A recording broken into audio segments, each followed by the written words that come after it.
Companies have a requirement for funds to finance their operations.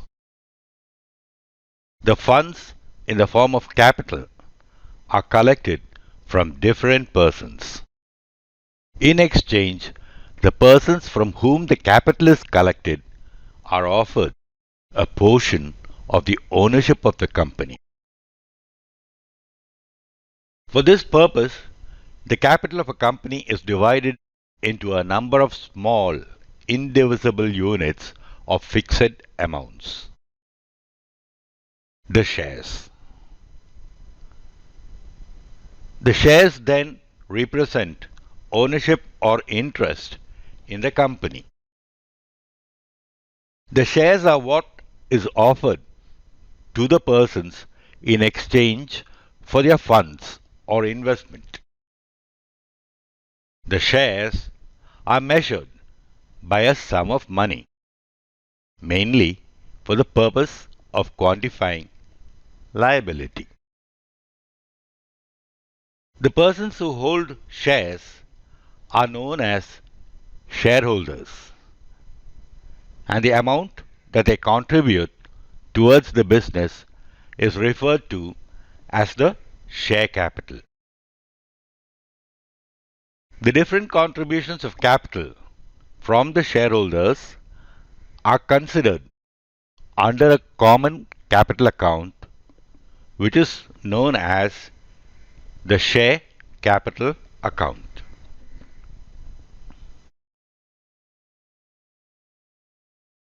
Let us understand equity shares apart from the short definition in the Companies Act 2013.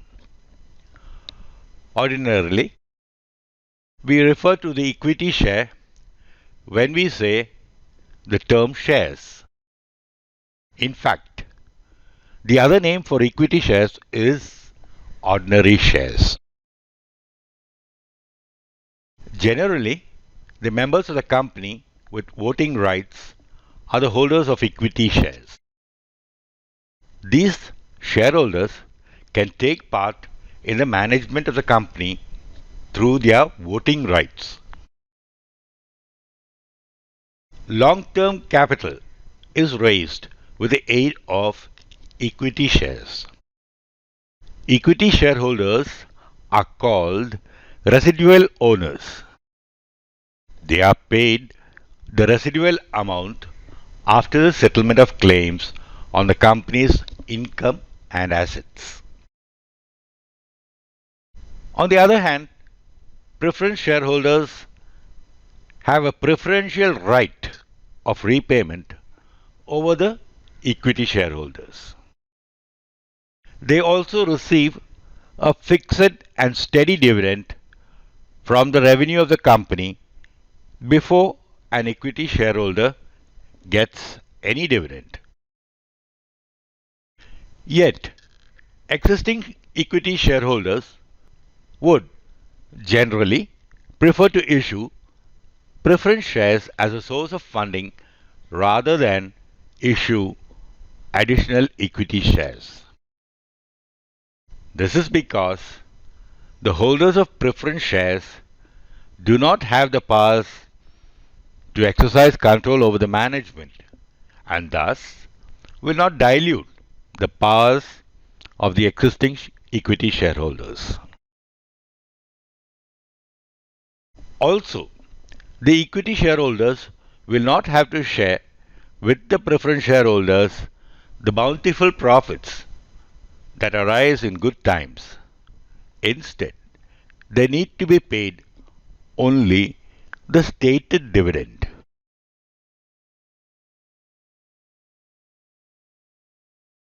Share capital can be classified into categories which are as follows. Authorized capital. It is referred to as the maximum amount that a company is entitled to issue as per the limits set out by its memorandum of association. The company cannot raise any amount which is more than this authorized capital. There is no such rule that a company needs to use or issue all of the available authorized share capital for public subscription. The company can issue share capital based on the requirement of funds. The only restriction being that it must not be more than the limits prescribed by the authorized share capital. The aim is to control the ability of the directors to issue new shares. For instance, the increased shareholding may alter the composition of the board of directors and thereby change the control of a company.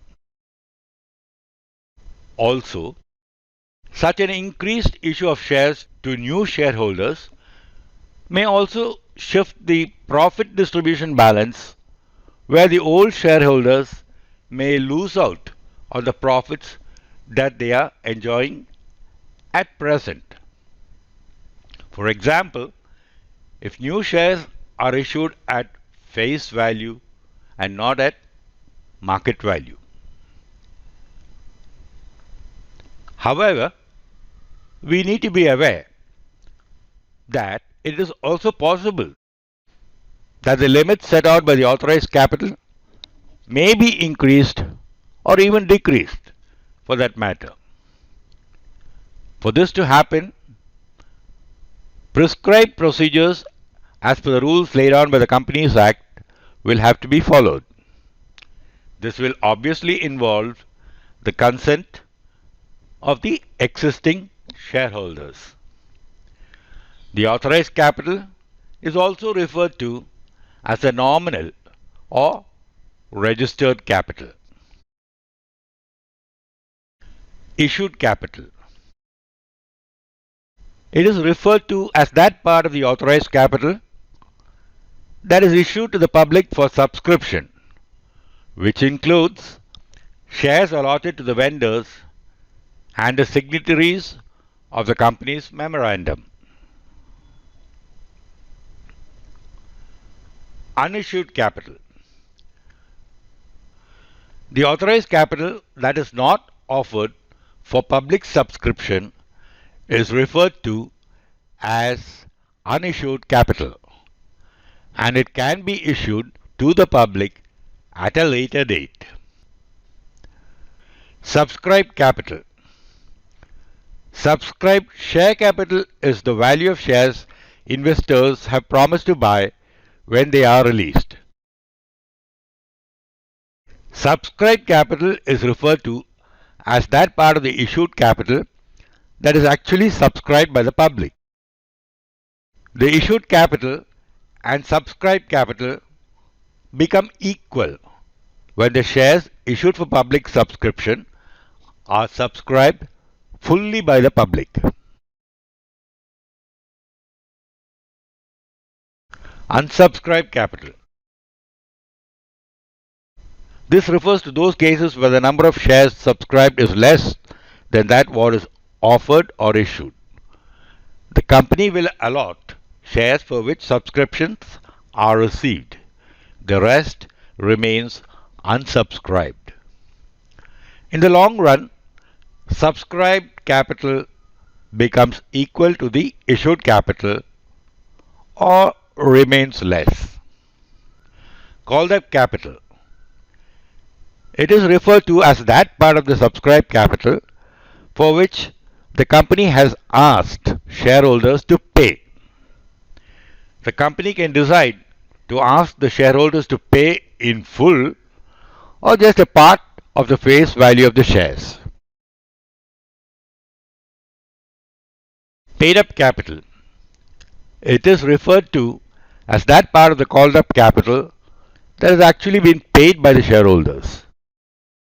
Called up capital and paid up capital will be equal when all the shareholders have paid the call amount. In an event of non-payment of a called up amount by the shareholders, it is referred to as calls in arrears.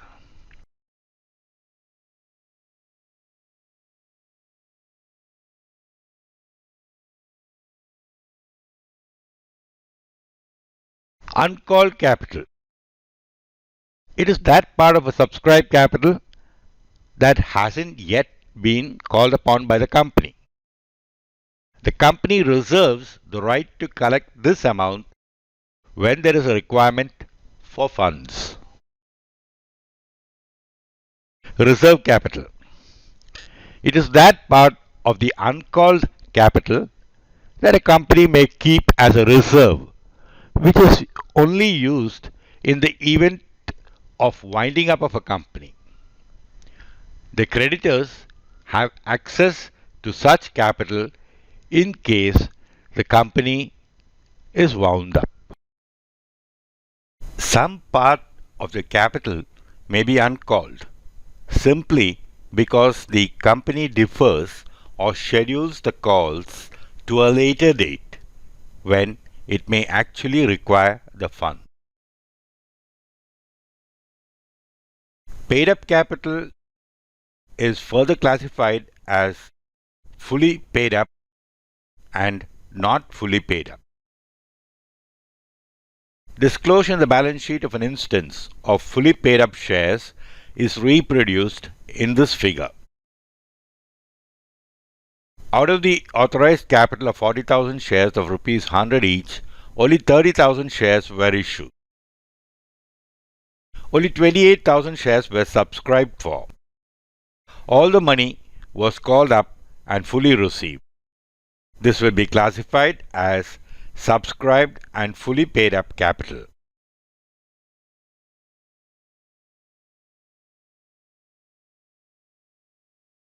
As indicated previously, shares not fully paid up may result from non-payment of called amounts, as in calls in arrears.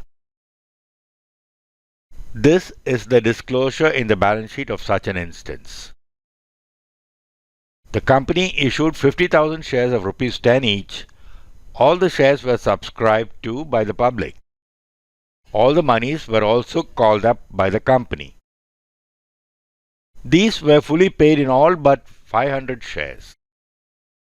In the case of these 500 shares, only rupees 5 was paid up out of rupees 10. This results in calls in arrears. The amount paid up in the case of these 500 shares, that is the called up amount less the calls in arrears, is then classified as subscribed but not fully paid up. Again, shares not fully paid up may arise as a result of the company not making the calls on the subscribed capital, as indicated previously. Disclosure in the balance sheet of such an instance is reproduced in this presentation. Authorized capital 3 lakh shares of rupees 20 each. Of this, 50,000 shares were issued to the vendors as fully paid up. 1,20,000 shares were issued to the public. The company, however, asked the public to pay up only rupees 10 for the first call. The company will call on the public to pay up the balance only when it requires further funds. The paid up amount on the 1,20,000 shares offered to the public will be classified as subscribed but not fully paid up capital.